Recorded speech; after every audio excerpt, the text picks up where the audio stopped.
S'il y avait un joueur sur qui personnellement moi j'avais misé, c'était bel et bien Jérémy Boga. Parce que vous vous rappelez sans doute de cette période avant la CAN, lorsqu'il y a eu la trêve du mois de septembre, octobre, novembre et tout ça, les élémentaires de la Coupe du Monde et aussi les matchs amicaux, notamment contre l'Afrique du Sud, le Maroc, etc. Et le Mali qui était une mi-temps, bref. Jérémy Boga était un joueur qui a été réclamé par beaucoup d'Ivoiriens. Et moi aussi, c'est un joueur que je réclamais également. Parce qu'au vu de tout ce qu'il démontrait à Nice, c'était un joueur que Jean-Louis Gasset, n'est-ce pas, voulait faire intégrer dans son système. Et ça, c'était à juste titre de le dire parce que ces performances qu'il démontrait en club étaient parce que nous sommes tous chantres de ce qu'un joueur doit performer en club, il doit être titulaire indiscutable, il doit avoir assez de temps de jeu. Mais lorsque Jérémy Boga, avant la CAN, était à Nice, il respectait toutes ces conditions-là. Il était installé à Nice alors qu'il venait fraîchement de Sassuolo.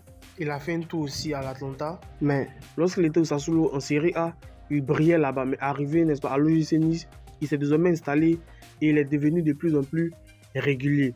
C'était un joueur qui était très performant sur le terrain et franchement, nous l'avons beaucoup réclamé. Mais lorsqu'il est arrivé à la CAN, il fait un petit peu partie de moi mes déceptions. Parce qu'au vu de tout ce qu'il démontrait en club, je ne l'ai pas réellement vu impactant à la CAN. La preuve, je crois qu'il n'a pas joué le match contre la Guinée-Bissau. C'est Jonathan Boba qui a été titulaire, mais je ne sais pas si après il était rentré. Mais le match contre le Nigeria, il n'a pas joué.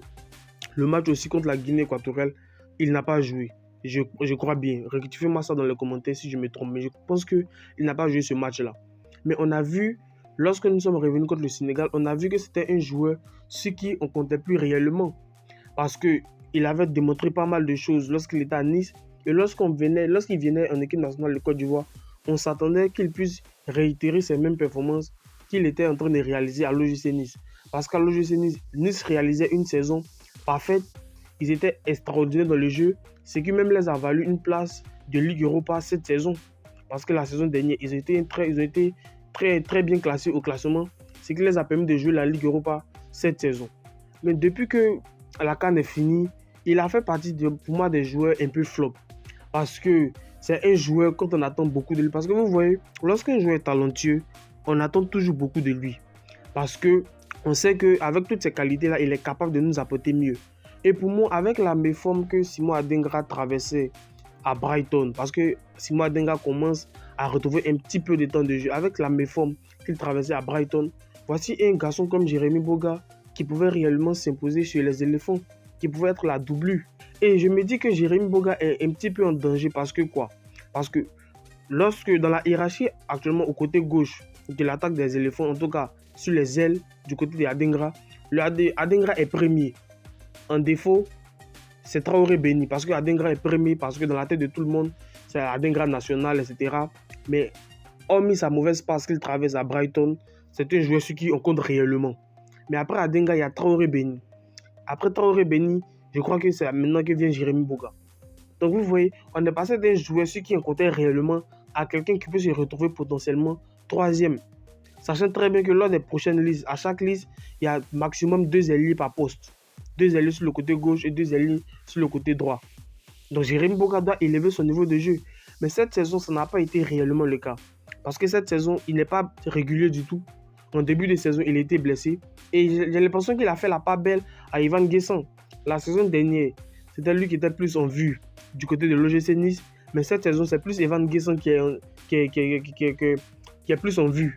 Ivan Guessant, juste une petite digression, Ivan Guessant même, les 2 derniers matchs de l'OGC Nice, il n'a pas été décisif. Jérémy Boga, pour moi, doit élever son niveau de jeu. Parce que vous voyez, moi, je me projette et si on veut aller réellement, je vous le dis et je vous le répète, si on veut aller réellement défendre notre titre au Maroc, voici des joueurs qui, dès maintenant, doivent commencer à élever leur niveau de jeu pour qu'on compte sur eux réellement arriver à la CAN.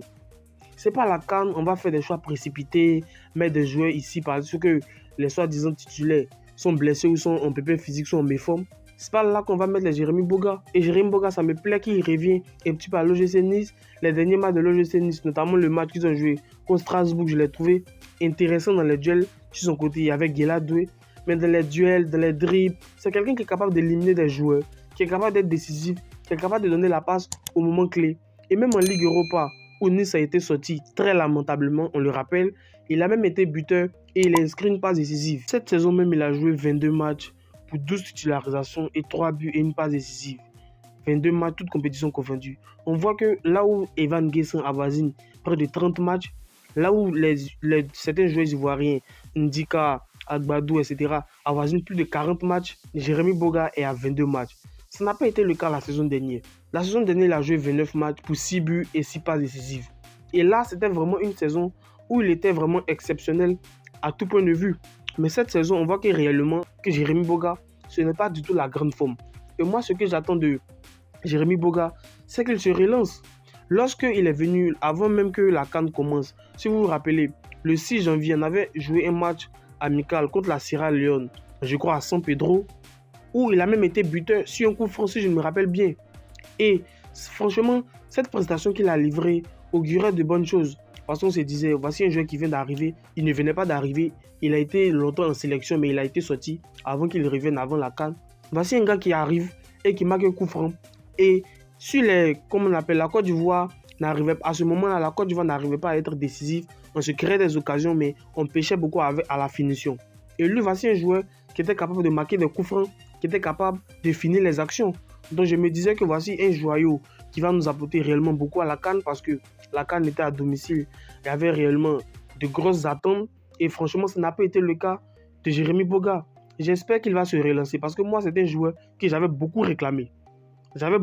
Parce que je me disais, on ne va pas toujours compter sur Adingra. On ne va pas toujours compter sur... Traoré Béni n'était pas à la CAN. Mais malgré ça, Traoré Béni est venu dans la hiérarchie devant Adingra même, si on se base bien sûr sur le temps de jeu. Traoré Béni est actuellement dans la hiérarchie. Ça devait être le cas pour Jérémy Boga. Mais avec les blessures cette saison, en début de saison, il a raté pas mal de matchs. Ce qui lui a valu, n'est-ce pas, le fait qu'il ne soit pas titulaire, bien sûr.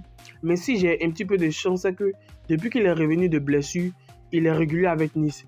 Il joue tous les matchs. L'entraîneur le titularise et l'entraîneur sait bien que c'est un joueur, ce qu'il compte réellement. Parce que lorsque je regarde le match de Nice, franchement, sur son côté, il est vraiment un détonateur, un dribbleur, un percuteur, quelqu'un qui est capable d'éliminer 2-3 joueurs pour pouvoir faire la passe décisive dans le bon tempo, dans le moment clé, pour pouvoir servir ses partenaires, pour qu'eux marquent ou lui-même prendre l'initiative de marquer. Donc franchement les gars, j'attends beaucoup de Jérémy Boga. J'espère qu'il va élever son niveau de jeu parce qu'il y a la concurrence qui s'installe de plus en plus aux différents postes de la sélection ivoirienne, notamment en défense, au milieu, en attaque. Mais lui, en attaque, j'aimerais qu'il élève son niveau de jeu. Il y a Traoré Béni qui est là, qui frappe réellement à la porte parce que Traoré Béni, il est très performant au FC Bâle. Ça, il faut qu'on se le dise. Et pour moi, même au niveau de tout ce qu'il demande depuis le début de la saison, il passe dans la hiérarchie devant Adingra. Je ne sais pas ce que vous pensez de ça. Donnez-moi vos avis dans les commentaires. Mais Jérémy Boga est un joueur espoir, est un joueur sur qui la sélection peut compter et qui peut incarner aussi, n'est-ce pas, le renouveau de cette sélection-là, comme j'ai pour habitude de le dire. Donnez-moi vos avis dans les commentaires. Dites-moi ce que vous en pensez du joueur. Est-ce que le joueur peut venir s'imposer à un moment donné, comme il a pu le faire sous Jean-Louis Gasset? Est-ce que pour lui, il a encore ces chances-là de pouvoir prétendre à une convocation et même à une titularisation sous MS Faye? Donnez-moi vos avis dans les commentaires, n'hésitez pas à vous répondre et dites-moi globalement ce que vous pensez du joueur. On se retrouve pour une prochaine vidéo. Allez, peace out.